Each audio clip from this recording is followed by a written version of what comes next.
জয় গৌর, জয় নিতাই, জয় শ্রী শ্রী ঠাকুরমা স্বামীজি।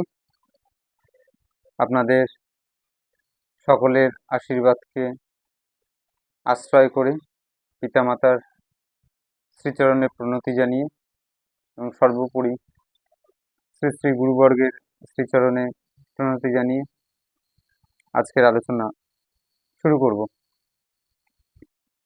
তো গতদিন আমাদের আলোচনা হয়েছিলেন ঠিক এইরকম একটি জায়গায় যে মাস্টার দ্বিতীয় দর্শনে মাস্টারের অহংকার চূর্ণ হতে যাচ্ছে। মাস্টারকে ঠাকুর যেভাবে তিরস্কার করেছেন, একটা সংসারী ব্যক্তি যে কামিনী কাঞ্চন মধ্যে থাকে, তথাকথিত সংসারী ব্যক্তি যিনি কামিনী কাঞ্চনের মধ্যে থাকেন, তাকে আজকে ঠাকুর প্রথমেই একটা ধাক্কা দিলেন, একটা বিরাট ধাক্কা দিলেন। ঠাকুর সব জানেন, কিন্তু তথাপিও একটা বিরাট ধাক্কা দিলেন, যে ধাক্কাতে তার যেন প্রথমেই একটা অনুশোচনা বোধ হয়, যে একটা অভাব জায়গা তৈরি করে দিলেন, যে তোমার তো অভাব না হলে তো ভাব জাগে না। এটা ওই অবতার কোটির পুরুষরা বোঝেন, যে যদি কারোর এ জগতে যত মহাপুরুষ আছেন বা যত জ্ঞানী গুণী পণ্ডিত আছেন, তাদের যদি কোনো ভালো কিছু পান তারা, সেটা অভাব থেকে তৈরি হয়েছে। সেটা অভাবই তার মধ্যে একটা স্বভাবের পরিবর্তন ঘটায়। জগতে যে কোনো একটা কিছু যখন তিনি একটা তীব্র সেখান থেকে একটা জ্বালা পান, একটা দুঃখ পান, একটা কষ্ট পান, তখনই তিনি একটা তার নতুন একটা স্বভাব পরিবর্তনের কিন্তু দেখা যায়। তাই অভাব না হলে ভাব জাগে না। ঠিক তদ্রূপ ঠাকুর প্রথমেই না সেই জায়গাটায় যেখানে মাস্টার সবকিছু পরিপূর্ণ আর কি, স্ত্রী পেয়েছেন, ছেলে পেয়েছেন, সংসার পেয়েছেন, চাকরি পেয়েছেন, কি অভাব মাস্টারের আজকে?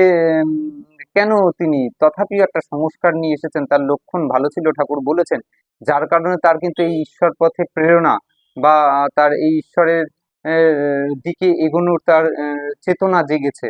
তিনি ঠাকুরের কাছে এসেছেন, এবং চেতনাটা তো আজকে নয়, আজকে আসলেন বলেই যে আজকে হলো তা কিন্তু নয়। এই মাস্টারের মধ্যে ছিল সংস্কারটা। এখন সেই মাস্টার আর যে ভাবছেন যে আমার তো সবই আছে, কোনো অসুবিধা নেই, কিন্তু সত্যি কথা বলতে আহ, আহ, ওই আহ, ভজনটা বা সাধন ভজন যাকে বলে, হুম, এটা ওই পড়া মানে হচ্ছে মানে চাবুক পড়া। গুরু কৃপা আসা মানে, কৃষ্ণ কৃপা আসা মানে, মায়ের কৃপা আসা মানে চাবুক পড়া। এটা আসা মানে যে আমার সংসার বেশ ফুলে ফেঁপে উঠবে, আমি বেশ আগে যা ছিল তার থেকে আরো নাম ডাক সব বাড়বে, যশ প্রতিপত্তি প্রভাব আদি হবে, এগুলো কিন্তু নয়।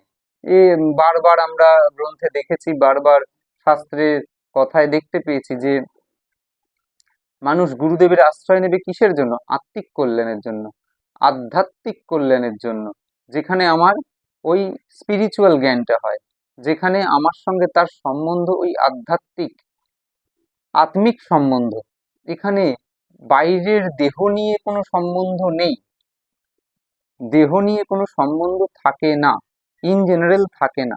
খুব কিছু যদি হয় তাহলে হয়তো দুই একটি থাকলেও থাকতে পারে, সেটা ভালোবাসার খাতিরে, প্রেমের খাতিরে, কিন্তু বেশিরভাগটাই ওই আমি গুরু কৃপাকে আশ্রয় করে ভাববো গুরুদেবের কাছে গিয়েছি, আমার ছেলের চাকরি হয়নি, ছেলের চাকরি হয়ে যাবে, বা হয়তো আমার ঘরটা ভালো চলছে না, সেই ঘরটা ভালো চলবে।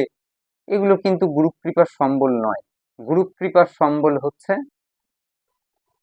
নিজের প্রয়োজনকে রেখে নিজের আধ্যাত্মিক পথে এগিয়ে যাওয়া, ঈশ্বরের পথে এগিয়ে যাওয়া, ঈশ্বরকে লাভ করা, এটাই হচ্ছে গুরু কৃপার সম্বল।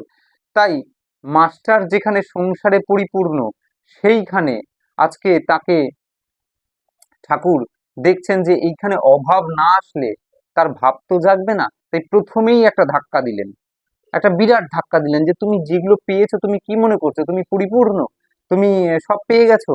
কিছুই পাওনি। পেয়েছো কোনটা? তুমি যেটা নিয়ে যাবে সেটা তুমি পেয়েছো, এখন নিয়ে যাবেটা কি? তুমি সঙ্গে করে নিয়ে যাবেটা কি? যদি তুমি মুক্ত হতে পারো তাহলে তো আর নিয়ে যাওয়ার প্রশ্ন উঠলো না, মুক্ত হয়ে গেলাম আমরা। আর যদি মুক্ত না হতে পারি, তার আগে যখন আত্মার সঙ্গে সূক্ষ্ম শরীর যাবে, তখন নিয়ে যাবোটা কি? কোনটা নিয়ে যাব? যেটা আমার ভেতরে বসলো, সেই স্বভাব। কারণ মন বুদ্ধি এগুলো তো যাবে, তাহলে ওই স্বভাবগুলো, স্বভাবে যেটুকু পরিবর্তন হলো সেটুকু, দেহের যেটুকু পরিবর্তন হলো সেগুলো, বা দেহ রিলেটেড যেগুলো পরিবর্তন হলো, সব তো ফেলে রেখে যেতে হবে। তাই মা ঠাকুর চাইছেন যে তুমি কিছু পাওনি, যা পেয়েছো, তোমার যেগুলোতে মনে হচ্ছে যে আমার এগুলো পেয়েছি, এগুলো একটাও পাওয়া বলে না। পাবে সেদিন যেদিন ভেতরটা তোমার পরিপূর্ণ হবে, তোমার স্বভাবের পরিবর্তন হবে, তুমি ঈশ্বরী পথে, ঐশ্বরিক ঐশ্বরিক পথে এগিয়ে যাবে, তুমি ঈশ্বরের কে জানবে, তুমি ঈশ্বরকে পাবে, তুমি ঈশ্বরের সাথে কথা কইবে, তখন তুমি বুঝতে পারবে তুমি কি পেয়েছো আর না পেয়েছো। আজকে তুমি যেগুলো পেয়েছো সেগুলো তো তোমায় ফেলে রেখে যেতে হবে। তুমি কি ভাবছো কিভাবে পরিপূর্ণ? তাই সবার আগে একটা ধাক্কা দিলেন যে বিয়ে হয়ে গেছে, ছেলে হয়ে গেছে, মাস্টারের মনে যেন সেই মানে অভাবটা জাগাতে চাইছেন। কত বড় দয়ার ঠাকুর হলে এমন হয় যে প্রথমে একটা তাকে তীব্র তিরস্কার করছেন, এই তিরস্কারের পরে মাস্টার যখন অবনত মস্তক, তার যখন অহংকারটা চূর্ণ বিচূর্ণ হয়ে যাচ্ছে, যে আমার কিছু পাওয়া হয়নি, তার সাজানো সংসার যখন তার সামনে ওই যেমন ওয়ার্ল্ড ট্রেড সেন্টার ধ্বংস হলো, যেন মানে নিমেষের মধ্যে একদম গুড়িয়ে মাটিতে পড়ে গেল, ঠিক ওই রকম তার সাজানো সংসার যেন মানে একদম সেই তাসের ঘরের মতন ভেঙে পড়লো।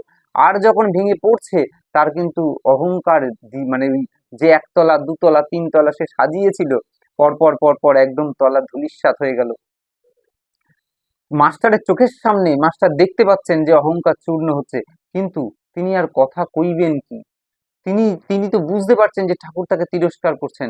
তাই মাস্টার ভাবছেন বোধহয় যে আমার বোধহয় আর এগোনো হবে না, আমি বোধহয় জীবনের সবচেয়ে বড় ভুলটা করে ফেলেছি, আমি বোধহয় জীবনে অনেকটা পিছিয়ে পড়েছি, আমি বোধহয় আর ঠাকুরের ভালোবাসার পাত্র হতে পারবো না। এত ভালো মানুষটাকে একটা দেখলাম, সেই মানুষটা যেভাবে তিনি তার প্রতি আগ্রহ দেখিয়েছিলেন, যেভাবে তার ভালোবাসাটাকে মাস্টারের সামনে তুলে ধরেছিলেন, আমি বোধহয় সেখানে একটা মানে সেই মানে ঘৃতাহুতিতে জল ঢেলে দিলাম, আমি যে কাজটা করেছি। তাই মাস্টার একদম অহংকার চূর্ণ হয়ে গেল যখন, তখন মাস্টার কিন্তু উম, একদম মানে ভেঙে পড়েছেন। সেই মুহূর্তে ঠাকুর আবার কৃপাদৃষ্টি করিয়া সস্নেহে বলতে লাগলেন, দেখো তোমার ভালো লক্ষণ ছিল। এইবার তাকে গুণের কথাটা বলছেন, প্রথমেই তাকে গুণের কথা বলছেন না, প্রথমেই তিরস্কারটা করলেন। এবার যখন সে একটু ভেঙে পড়েছে, এবার তাকে সাহস দিচ্ছেন। শিক্ষা কেমন ভাবে দিতে হয় ঠাকুর যেন শিখিয়ে দিচ্ছেন হাতে কলমে, ঠাকুর যেন শিখিয়ে দিচ্ছেন হাতে কলমে। কারণ সে তো একটা জায়গায়, ঠাকুর যে প্রেম দেবেন, প্রেমটা নেওয়ার জন্য তো একটা পাত্র দরকার। এখন আমার পাত্র যদি ওই সাংসারিক বস্তুতে পূর্ণ হয়, তাহলে আমি নিতে পারবো? পাত্র খালি করতে হবে। অহংকারে পূর্ণ হয়, সাংসারিক বস্তু মানেই তো অহংকার, অহংকারের গায়েই তো সব লেগে, সেই আমার স্ত্রী, আমার নারী, আমার গাড়ি, আমার বাড়ি, যাই হোক না কেন, সেই তো আমিতে লেগে, সব আমারে লেগে। আমির জ্ঞান তো আমাদের হয় না, আমারে লেগে। এখন ওই যে আমার বাড়ি, আমার গাড়ি, আমার সংসার, এই তো অহংকার। যতক্ষণ কাঁচা আমি আছে ততক্ষণ অহংকার। এখন ওই আমিতে ঠাকুর প্রথমেই একটা তীব্র বজ্রাঘাত করলেন। যেই সেই আমি চূর্ণ হতে লাগলো, মাস্টার কিন্তু ভেঙে পড়েছেন, তখন ঠাকুর দেখছেন তাকে এবার একটু সাহস দিতে হবে। এই মুহূর্তে যদি আমি তাকে কিছু গুণের কথা বলি, সে একটু সাহস পাবে। তাই বললেন যে দেখো তোমার কিছু ভালো লক্ষণ ছিল, আমি কিন্তু দেখলে বুঝতে পারি। অর্থাৎ তুমি যেন ভেঙে পড়ো না, আমি তোমাকে বলছি বলে তুমি ভেঙে পড়ো না, আমি বলছি তার কারণ হচ্ছে এইটুকুই তোমাকে শিক্ষা দেওয়া, চেতনা দেওয়া, যে তুমি কিচ্ছু পাওনি মাস্টার, এখনো কিছু পাওয়া হয়নি। যাকে তুমি পাবো পাবো মনে করেছো বা পেয়েছি বলে মনে করছো, সেগুলো একটাও পাওয়া নয়। পাওয়া কাকে বলে? কি বলছেন গীতা? বলছে যা পেলে আর কিছু পাওয়ার থাকে না, সেটাই পাওয়া।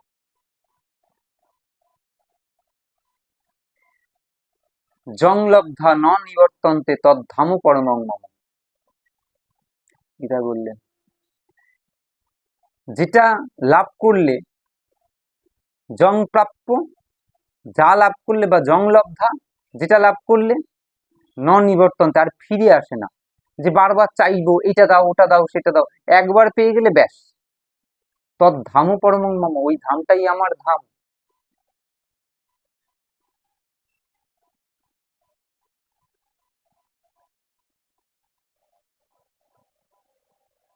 জং লব্ধা নাধিকং, তার থেকে আর অধিক বলে, অধিক লাভ বলে, নাধিকং লাভং চাপরং মন্যতে।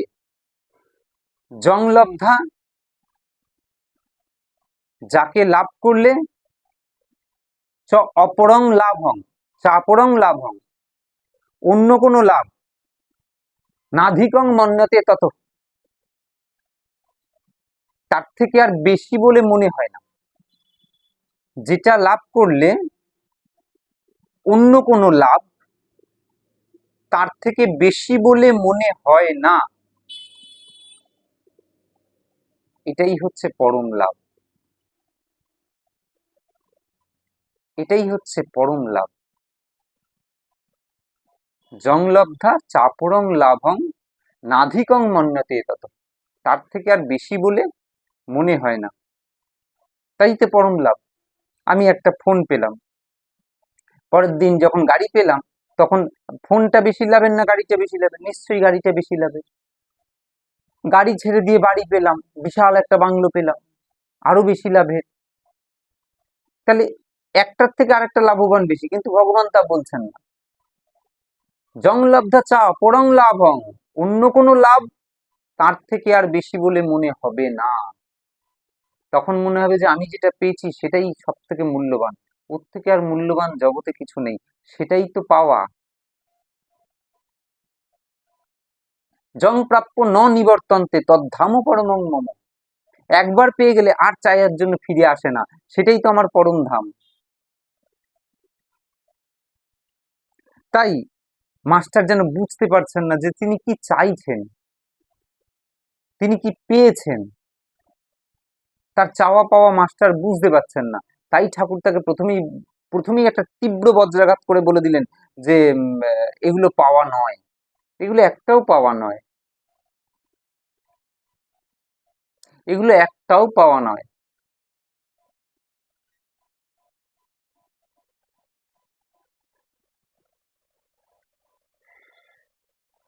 পাওয়া যদি হতো মাস্টার, তাহলে এরপরে যখন প্রশ্ন করবেন ঠাকুর মাস্টারকে, তখনই বেরিয়ে আসবে যে তার উত্তরটা কি হতো। তাই ঠাকুর ভেঙে পড়া মাস্টারকে একটু ভালোবাসা দিয়ে তাকে বুকে টেনে নিয়ে বেশ যেন বলতে লাগলেন, তোমার মধ্যে ভালো লক্ষণ ছিল গো মাস্টার, তুমি হারিও না লক্ষণটা, যেটা পেয়েছো সেটা অনেক কষ্ট করে পেয়েছো, এটা হারিয়ে ফেলো না, এটাকে এটাকে বাড়াও। কে বাড়াবে তোমার? তোমাকে যদি ধরিয়ে কেউ না দেয়, তোমার যদি ভুলগুলো শুধরে কেউ না দেয়, কে বাড়াবে? তুমি চেনার চেষ্টা করো মাস্টার। আমি বকি বলে তুমি রাগ করছো? ঠাকুরের মন যেন কেঁদে কেটে উঠছে। আবার তিনি তাকে ধরছেন যে না না মাস্টার, তোমার মধ্যে ভালো লক্ষণ ছিল, তুমি তুমি তুমি তুমি পারবে, তোমার হবে, তুমি ভেঙে পড়ো না। সঙ্গে সঙ্গে মাস্টারকে প্রশ্ন করছেন, আচ্ছা তোমার পরিবারটি কেমন? এই যে এইখানে মাস্টারের একটা সুযোগ ছিল যে মাস্টার তাকে একটা সুন্দর করে, বেশ মাস্টার যদি তৈরি হতেন, মাস্টার যদি তৈরি থাকতেন, মাস্টার একটা কিন্তু ছোট্ট করে জবাব দিতে পারতেন। কিন্তু ঠাকুরকে জবাব কি করে দেবেন? কারণ ঠাকুর তো দেখলেই বুঝতে পেরেছেন, ঠাকুর তো এই এই এই স্তরটা পেরিয়ে গেছেন, ঠাকুর তো দেখে বুঝতে পেরেছেন মাস্টারের স্থিতিটা, তা না হলে এমন এমন তিরস্কার করেন, এমন ঠাকুর শিউরে ওঠেন, এটা তো ঠাকুর রীতিমতো ভয় পেয়ে গেলেন। তাই জিজ্ঞাসা করছেন, তোমার পরিবারটা কেমন, বিদ্যা শক্তি না অবিদ্যা শক্তি? বিদ্যা শক্তি না অবিদ্যা শক্তি, মানে তোমার পরিবারটা কেমন? গোবিন্দ সংসার, মানে পরিবার সবাই গোবিন্দ অনুগামী, বা মা যেই হোক মানে সবাই ইষ্ট অনুগামী, সে যে যাকেই ভজনা করুক না কেন, মানে ঈশ্বরের পথে আছে কি পরিবার, পরিবার তোমাকে সাহায্য করে এই ঈশ্বরের পথে আসতে। যদি ঈশ্বরের পথে আসতে সাহায্য করে তাহলে জানবে এটা বিদ্যা শক্তি। আর যদি না সাহায্য করে, যদি মনে হয় যে না, তোমার পরিবার মানে তোমার স্ত্রী, সবার আগে তোমার পরিবার মানে তোমার স্ত্রী, বাড়িতে মা বাবা আত্মীয় স্বজন যারা থাকেন আর কি, বাড়ির মেম্বার, তারা বিদ্যা শক্তি না অবিদ্যা শক্তি, অর্থাৎ খালি সংসার নিয়েই থাকে। মাস্টার কি বললেন প্রশ্নের উত্তরে? মাস্টার তৈরি ছিলেন না, কিন্তু মাস্টার বলে ফেললেন আগে ভালো কিন্তু অজ্ঞান, আগে ভালো কিন্তু অজ্ঞান। আচ্ছা মাস্টার, ঠাকুর একটু বিরক্ত হয়ে গেলেন চট করে। এই যে উত্তরটা পেলেন, এই যে উত্তরটা পেলেন, ঠাকুর তো আগের থেকেই তাকে চিনতে পেরেছেন, ঠাকুর তো আগের থেকেই মাস্টারকে চিনতে পেরেছেন। তথাপিও জিজ্ঞাসা যে যাকে পরিবারে পেয়েছে সে কি মানে তৈরি, না সে তৈরি না, সেও কি তোমার মতন? তাই মাস্টারকে জিজ্ঞাসা করা। মাস্টার বললেন, একটু ঠাকুর বিরক্ত হলেন। মাস্টার বললেন আগে ভালো কিন্তু অজ্ঞান। ঠাকুর যেন একটু চট করে বিরক্ত হলেন, তুমি তুমি তুমি তুমি দোষ ধরার কে হে, তুমি দোষ ধরার কে? যুধিষ্ঠিরকে যখন বলা হয়েছিল, হুম, যুধিষ্ঠির আর দুর্যোধন দুজনকে বলা হচ্ছে যে, যুধিষ্ঠিরকে বলছেন একজন খারাপ ব্যক্তি খুঁজে নিয়ে এসো, আর দুর্যোধনকে বলা হচ্ছে একজন ভালো ব্যক্তি খুঁজে নিয়ে এসো। দুর্যোধন যুধিষ্ঠির দুজনেই বেরিয়ে পড়েছেন। দুর্যোধন এসেছেন ফিরে, দুর্যোধনকে জিজ্ঞাসা করা হলো তুমি একজন ভালো ব্যক্তি কি পেয়েছো? দুর্যোধন বলছে আমার থেকে ভালো তো আমি কাউকে দেখতে পেলাম না, আমার থেকে ভালো আমি তো কাউকে দেখতে পেলাম না।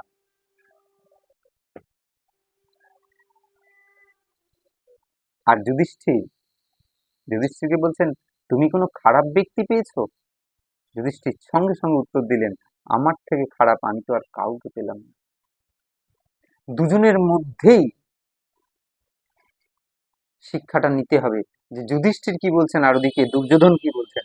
যুধিষ্ঠির বলছেন আমার থেকে খারাপ আমার দ্বিতীয় কাউকে দেখতে পেলাম না, আমি যাকেই দেখলাম, যারই স্বভাব বিচার করতে যাই সবার থেকে দেখি তো আমিই খারাপ, তা আমি আমার থেকে খারাপ কাকে ধরে নিয়ে আসবো? কিন্তু দুর্যোধন, দুর্যোধন বলছেন আমি কাউকে ভালো পেলাম না, আমিই ভালো। ঠাকুর একটু বিরক্ত হয়ে উঠলেন। কেন? ওই যে নিজে যারে বড় বলে বড় সেই নয়, লোকে যারে বড় বলে বড় সেই হয়। ঠিক এহেন জায়গায় ঠাকুরও জিজ্ঞাসা করলেন যে তারা বিদ্যা না অবিদ্যা, তারা ভালো না খারাপ? মাস্টার বললেন আগে ভালো কিন্তু অজ্ঞান। সঙ্গে সঙ্গে ঠাকুর তার কানের সামনে এসে জিজ্ঞাসা করলেন আর তুমি জ্ঞানী? একটু বিরক্ত হয়ে, তাদের যে অজ্ঞান বললে, তুমি জ্ঞানী, তোমার জ্ঞান হয়েছে? বলো মাস্টার, তোমার জ্ঞান হয়েছে?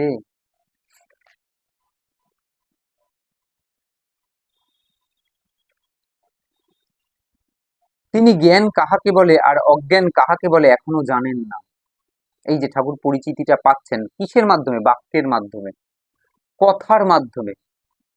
বলে শুনেছি কৃষ্ণ কোথায়, বলে কৃষ্ণ কথায়। তাহলে কথা বাক্য, তুমি যেমন শিক্ষা নেবে তেমনই তো বাক্য বেরোবে, যা খাবে তারই তো ঢেকুর উঠবে। তিনি জ্ঞান কাকে বলে অজ্ঞান কাকে বলে জানেন না। একটা প্রশ্ন ছুড়েছেন ঠাকুর, ব্যাস উত্তর যখনই এসেছে ঠাকুর বুঝতে পেরে গেছেন অজ্ঞান। কিন্তু মাস্টার জানেন না জ্ঞান কাকে বলে অজ্ঞান কাকে বলে, এখনো জানেন না। এখনো পর্যন্ত জানতেন যে লেখাপড়া শিখলে বই পড়তে পারলেই তাকে জ্ঞান বলে, এখনো পর্যন্ত জানতেন যে লেখাপড়া শিখিলে ও বই পড়িতে পারিলে জ্ঞান হয়, এটুকু জানেন। এই ভ্রম পরে দূর হইয়াছিল। বলছেন কথামৃতকার যে ওই শ্রীম মাস্টার বলছেন এই ভ্রম তার পরে দূর হয়েছে যে জ্ঞান কাকে বলে আর অজ্ঞান কাকে বলে। তখন মাস্টার জানতে পারলেন যে জ্ঞান হচ্ছে ঈশ্বরকে জানার নাম জ্ঞান, আর ঈশ্বরকে না জানার নামই অজ্ঞান। ঈশ্বরকে জানার নাম জ্ঞান, আর ঈশ্বরকে না জানার নামই অজ্ঞান। মহাপ্রভু রায় রামানন্দকে জিজ্ঞাসা করেছিলেন গোদাবরী তীরে যে রামানন্দ, আমাকে একটা প্রশ্ন করব, উত্তর দিতে পারো? বিদ্যা মধ্যে কোন বিদ্যা সার? বিদ্যা মধ্যে কোন বিদ্যা সার? রায় কহে কৃষ্ণ ভক্তি বিনা বিদ্যা নাহি আর। কি বলছেন? কৃষ্ণ ভক্তি ছাড়া বিদ্যা হয় না। কিন্তু মাস্টার জানতেন যে বই পড়তে জানলে এবং লেখাপড়া শিখলে মানুষের জ্ঞান হয়। সত্যি কি তাই? আমরা সত্যিই জ্ঞানী?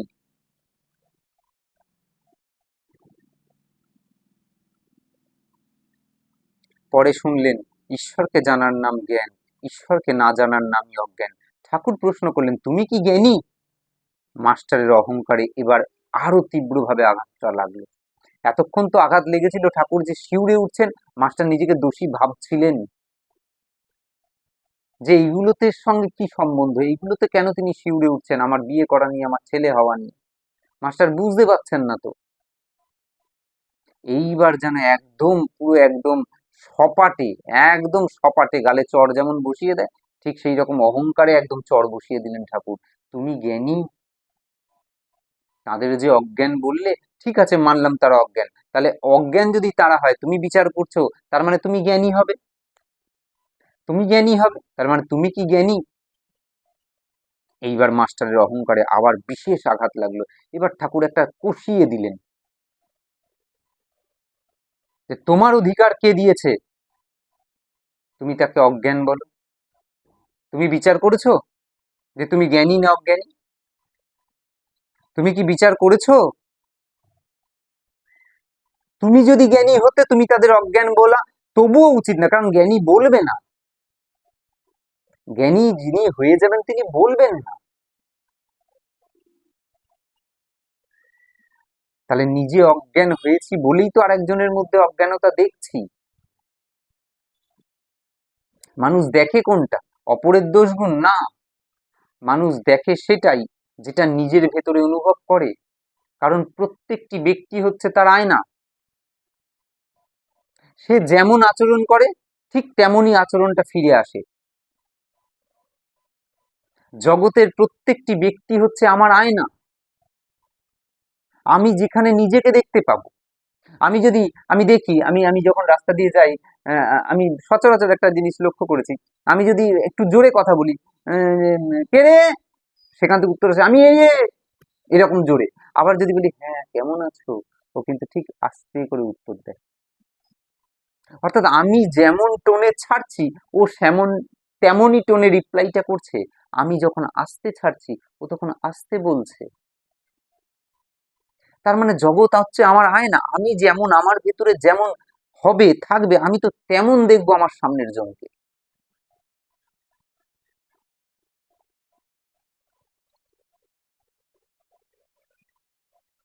পরের দুঃখ দেখে যদি আমার দুঃখ হয়, তার মানে বুঝতে হবে যে আমার সেই দুঃখ একদিন ছিল, তবে তো আমি তার দুঃখটা বুঝতে পারছি, আমি অনুভব করতে পারছি। তার মানে আমার ভেতরে দুঃখ বোধ আছে, আমি বুঝি অভাব কি জিনিস। তাই জন্যই ওই যে ব্যক্তিটি, সে যে অভাবী, তাকে আমি বুঝতে পারছি। আমার ভেতরে একটা কেমন দয়ার ভাব হচ্ছে, যে আমি তাকে কিছু সাহায্য করি, একটা সাহায্যের ভাব হচ্ছে।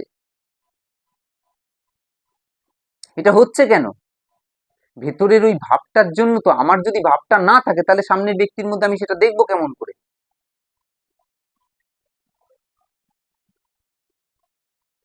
যার মধ্যে নেই সে দেখবে না, পরের দুঃখ তার মধ্যে কোনো রেখাপাত করবে না, সে বুঝতেই পারবে না পরের দুঃখ। সে বলবে ঠিক হয়েছে, যা হয়েছে ভালো হয়েছে, নাকি কি বলবে জানি না।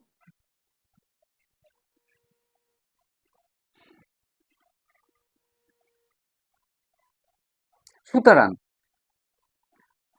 আমার মধ্যে যেটা থাকবে, তারই তো প্রতিচ্ছবি আমি সামনের জনের মধ্যে দেখতে পাবো।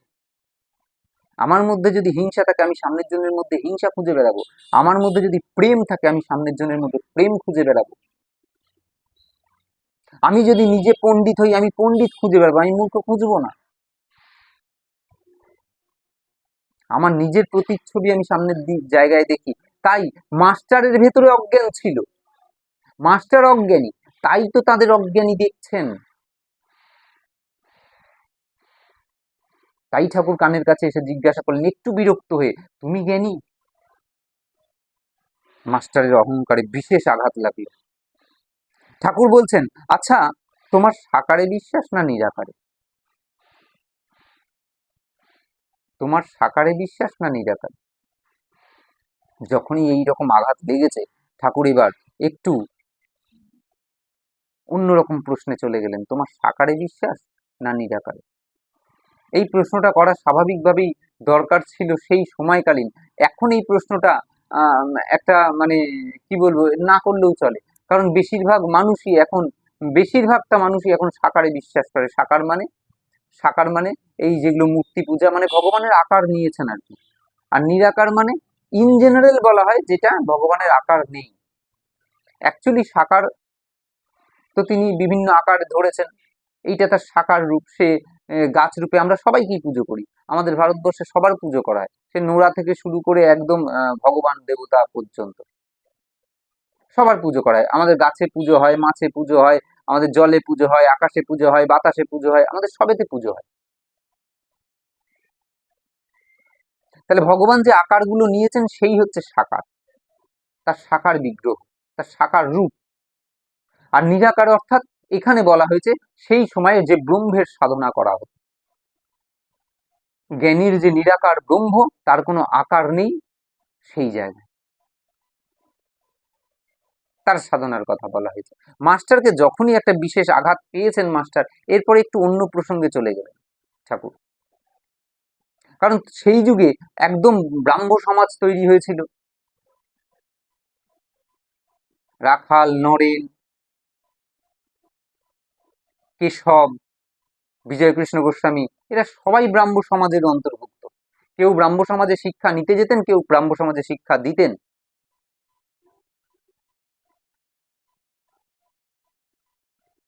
দেবেন্দ্রনাথ ঠাকুর ব্রাহ্ম সমাজ, আদি ব্রাহ্ম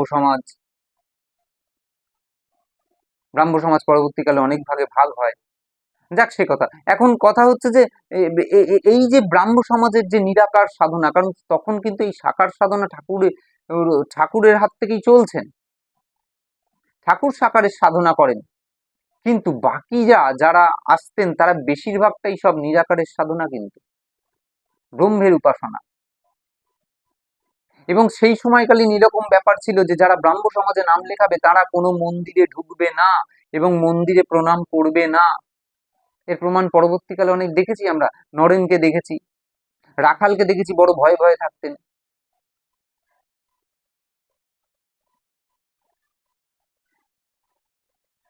ঠাকুর একটা ছোট্ট প্রশ্ন করলেন, আচ্ছা মাস্টার, তোমার সাকারে বিশ্বাস না নিরাকারে? তুমি মূর্তি পূজা পছন্দ করো নাকি নিরাকারে? অ্যাকচুয়ালি নিরাকার উপাসনা মানে কিন্তু এই এই আকার নয়, এরকমটা নয়। নিরাকার মানে কিন্তু আকার নেই এমনটা নয়। জ্যোতি বললে জ্যোতিরও তো একটা আকার হয়, জ্যোতিরও তো একটা আকার হয়, সে কোন টাইপস হোক বা যেমনই হোক। নিরাকার মানে হচ্ছে আকার ছাড়া নিরাকার হতে পারে না। নিরাকার মানে আমি যেটুকু বুঝেছি সেটুকু বলছি, ভুল হতে পারে, আপনারা ঠিক করে দিলে ভালো হয়। তার এতই আকার, যেখানে বিবেকানন্দ বলছেন বহু রূপে সম্মুখে তোমার, ছাড়ি কোথা খুঁজিছ ঈশ্বর, কোন রূপে নেই বলো দেখি। তার মানে তার এতই আকার, তাকে বাঁধবো কোন জায়গায়? নিরাকার মানে তাকে তাকে তাকে কিভাবে একটা রূপ দিয়ে আমি ভাববো, তাই শব্দটা হয়তো নিরাকার হয়েছে। যে তার এতই আকার, তাকে গাছ রূপে পুজবো না মাছ রূপে পুজবো, নাকি বরাহ রূপে পুজবো, নাকি ওই ফুল রূপে পুজবো, নাকি তাকে ওই নোড়া রূপে পুজবো, নাকি বিগ্রহ রূপে পুজবো, নাকি আকাশ বাতাস জল মাটি তারা কি রূপে পুজবো? সূর্য রূপে পুজবো কোনো নক্ষত্রতে, চন্দ্র রূপে পূজা করব? কোথায় তিনি নাই? কতবার এই নিয়ে গান লেখা হয়ে গেছে। আছো অনলে অনিলে চির নভনীলে ভূধরে সলিলে গগনে, আছো বিটপি লতায় জলদেরো গায় শশী তারকায় তপনে। বলো মেঘে মেঘে তুমি নাই? রাধারানীর কৃষ্ণ নীল মেঘ দেখে কৃষ্ণ মনে পড়ছে। মেঘে যদি না থাকে, মেঘে নাই, তাহলে মেঘকে ধরে পুজো করব কেমন করে, কি করে আকার দেব? জলে তিনি নাই, কি করে আকার দেবো? জল জীবন হলো কেমন করে? তাহলে তিনি এত আকারে ভাগ হয়েছেন, এতই তার আকার, তাকে বাঁধবো কোন জায়গায়? তাকে একটা রূপে যে ভাববো, তাকে ভাববো কোন জায়গায়? তিনি তো সর্বভূতে।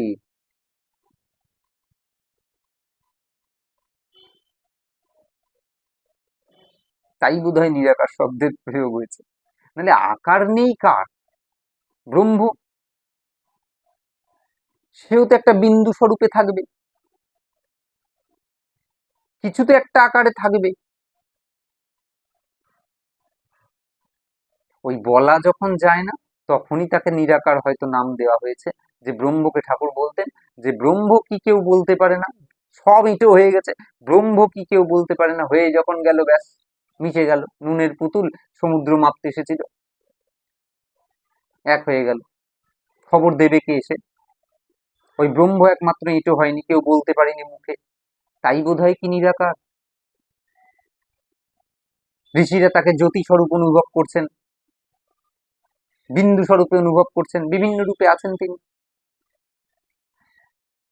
তাহলে সেখান থেকে দেখতে গেলে ওই নিরাকারের বোধ হয় এই জায়গাটা মানে বিশেষ উপযোগী, যে এত আকার, তাকে আকার দিতে পারছি না, ওই কারণে নিরাকার। আকার দেব কেমন করে? ঠাকুর জিজ্ঞাসা করছেন মাস্টারকে, তোমার সাকারে বিশ্বাস না নিরাকারে? মাস্টার অবাক হইয়া স্বগত, অবাক হয়ে। কেন অবাক হচ্ছেন? একটু আগে তাকে বলেছেন তুমি জ্ঞানী, আর তুমি জ্ঞানী? জিজ্ঞাসা করেছেন তুমি কি জ্ঞানী? মাস্টার ভাবছেন কিভাবে, মানে উম, আমি যদি অজ্ঞানী হই, তাহলে আমাকে জিজ্ঞাসা করার অর্থ কি? আমি যদি অজ্ঞানী হই, তাহলে আমাকে জিজ্ঞাসা করার অর্থ কি? আমি যা বলবো তো ভুল বলবো। ঠাকুর তো জানেন না, তার জন্য নয়। আসলে মাস্টারের স্থিতি কোনটা ঠাকুর দেখতে চাইছেন, যে মাস্টার সাকারে বেশি বিশ্বাস নাকি নিরাকারে বিশ্বাস। তখন যেহেতু ব্রাহ্ম সমাজ চলছে, যদি ঠাকুর আসলে কিরকম, ঠাকুর ওই সব রুগীর একই প্রেসক্রিপশন হবে এরকম ঠাকুর করতেন না। যার যেমন তাকে তেমন, যার যেমন রোগ তাকে তেমন ওষুধ দিতেন। তাই ঠাকুর আগে জিজ্ঞাসা করছেন রোগটা কোন জায়গায় আছে, কথাবার্তাগুলো কেমন, আচরণগুলো কেমন। ধরলেই বোঝা যাবে, দুই চার কথা বললেই বোঝা যাবে যে তার কোথায় কোথায় সমস্যা আছে। মাস্টার অবাক হয়ে ভাবছেন যে সাকারে বিশ্বাস থাকলে কি নিরাকারে বিশ্বাস হয়? মানে তুমি সাকার না নিরাকার? কেউ যদি সাকারে বিশ্বাস করে, তাহলে কি নিরাকারে বিশ্বাস হয়? আর ঈশ্বর নিরাকার এ বিশ্বাস থাকলে ঈশ্বর সাকার এ বিশ্বাস কি হতে পারে? কেউ যদি সাকারে বিশ্বাস করে, তার কি নিরাকারে বিশ্বাস হতে পারে?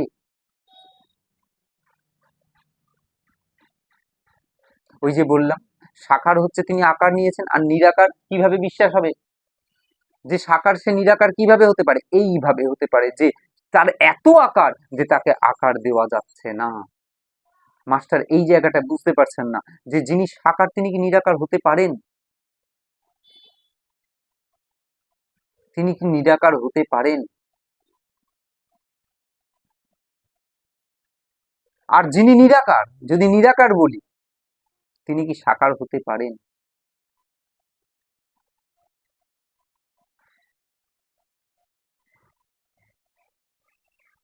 বিরুদ্ধ অবস্থা দুটোই কি সত্য হতে পারে? ঈশ্বরের ক্ষেত্রে এই বিরুদ্ধ অবস্থা সত্য হয়। অপানিপাদ জবনগ্রহিতা, অপানিপাদ তার হাত নেই কিন্তু তিনি গ্রহণ করছেন। জবনগ্রহিতা তিনি, তার পা নেই কিন্তু তিনি চলছেন। অপানিপাদ, তার পা নেই, হাত নেই, কিন্তু তিনি গ্রহণ করছেন, আবার তিনি চলছেন। তাহলে যার হাত নেই সে গ্রহণ করে কেমন করে? যার পা নেই সে চলে কেমন করে? জগন্নাথ মূর্তিটার দিকে তাকালে একটু বোঝা যায় না? বিরুদ্ধ অবস্থা। আমরা এখান থেকে পরের দিন আস্বাদন করব যে বিরুদ্ধ অবস্থা কি, ভগবানের মধ্যে এই বিরুদ্ধ অবস্থা, কর্তুম অকর্তুম অন্যথা কর্তুম সমর্থ, এই বিরুদ্ধ অবস্থা এখানে হয়। ভগবান কি নেন? তার হাত যখন নেই, তিনি যখন নিরাকার, তার মানে হাত নেই, কোনো আকার নেই, আমরা আকার ভাবলাম না, তাহলে তার যখন হাত নেই তিনি নেন কি করে? মুখ নেই, খান কেমন করে? পা নেই যখন চলেন কেমন করে? তিনি গীতায় দাঁড়িয়ে বলছেন